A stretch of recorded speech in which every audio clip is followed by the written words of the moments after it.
This is actually a viewer submitted question. It took me a little while to figure it out, but I actually did. So I want to make sure that I share it with more of you.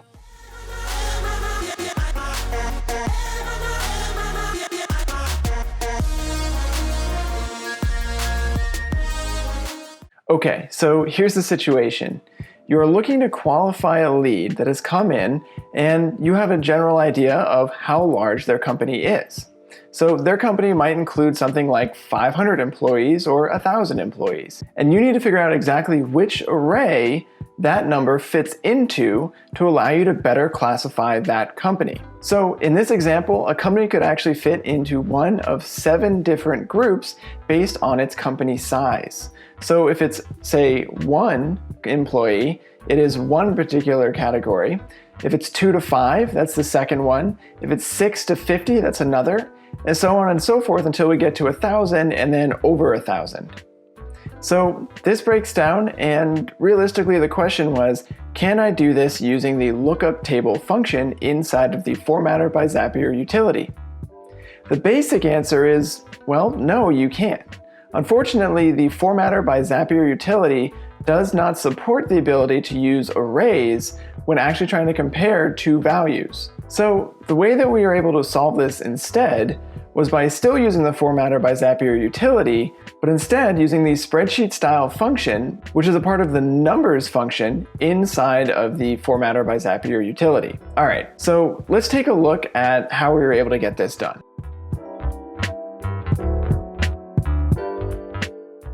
All right, so here's the actual question. Can you use an array for lookup table values?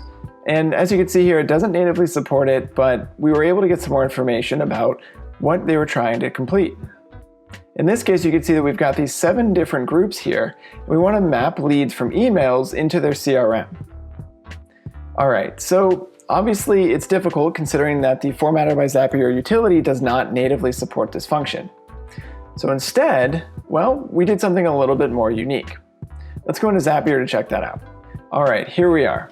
So in order to design this and then test it effectively, I created a push zap that actually randomizes a number and then allows me to categorize that number using a spreadsheet-style function and then pass me the output values in a Slack message.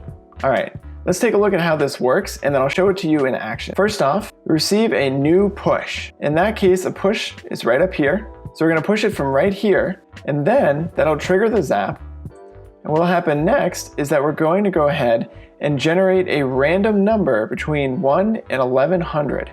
Next, what we did is this is the actual mathematic portion of this. We're gonna go ahead and run this crazy if formula. And I know it looks insane, but don't worry, I'll explain it. So pretty much what we're doing here is that the if function works like this. So if we've got value, right? So this is the value here, so that could be x. Let's just say if x, and then we're kind of going with some sort of a statement. So if x equals 1 is the statement. Does this thing equal 1? The thing after the comma means if this operation is true, then this is what's going to happen, right? So if x equals 1, then the output is a. But if it's false, as in x is not 1, well then this is the false value. And normally you could do something like, if it's not 1, then it's b. But since we're breaking this down into multiple different arrays, we're actually going to what's called nest all of these if functions together. So in this case, if x equals 1, it's a. But if it's not, we're going to keep going down the line. The next thing we're going to do is we're going to say if this function is less than 5, because remember, the next array is 2 to 5. So we know that it's not 1, so we know that it has to be greater than 1. So we're trying to see, okay, is it greater than 1 but less than 5? If so, we know it's B. But if we know that it's greater than 1, but it's also not less than 5, that means that it's greater than 5, so we can keep going. So that's kind of how this works here. We're just essentially comparing that value of each of those arrays. And those arrays are 2 to 5, which is right here, 6 to 50, 51 to 100, 101 to 250, 251 to 1,000, and then 1,000 plus. So as you can see here, we've just picked all the maximum values for each, and we're just saying, is it less than that value? And of course, if it's made it this far, we know it's greater than the previous value. So if it's also less than that value, then of course it's going to be this one right here. But if it's still greater, then in that case we got to keep going, keep going, keep going, and eventually we get here, where if x is less than 1,000, but of course greater than all of these other things, and specifically greater than 250, so if it's between 250 and 1,000, then it's f. But if it's gone this far and it hasn't met any of these criteria, it just means that x is not in any of these arrays and therefore must be greater than 1,000, and in that case it is g. The final thing I had to do here was count the number of parentheses, which, just so you know, is 11. There are 11 parentheses here, and then just put in the 11 and make sure that it works. Finally, that gives us an output value. Essentially, it gives us a letter. And what we're able to do with that is go ahead and send me a Slack message, just so that way I can verify. In this case, this is your number and response, this is the number, this is the response value, and just to make sure really quickly to know that it's actually correct, I also included this breakdown of if it's 1, it should be A, if it's in these arrays, it should be this particular value respectively. All right, so that is the formula. Let's look at this in action. All right, here we go. As you can see, I've already tested this a bunch of times, but let's actually try and test it again to make sure it's still actually working. First off, we're gonna go right here. We're just gonna go ahead and push this zap. Ready? All right, there we go. So we just pushed that zap, it ran through all the steps, and as you can see here, the response was 910, and the value for that was F. As you can see, 910 is between 251 and 1,000, and therefore it's F, which is correct. We're gonna press this again, which is probably going to be F, statistically. There you go. Let's keep doing this until it's not F, which will probably be a little while. F, F, F, of course. So statistically, between 251 and 1,000 is the largest bucket here, considering that I only let it go to 1,100. All right, there we go.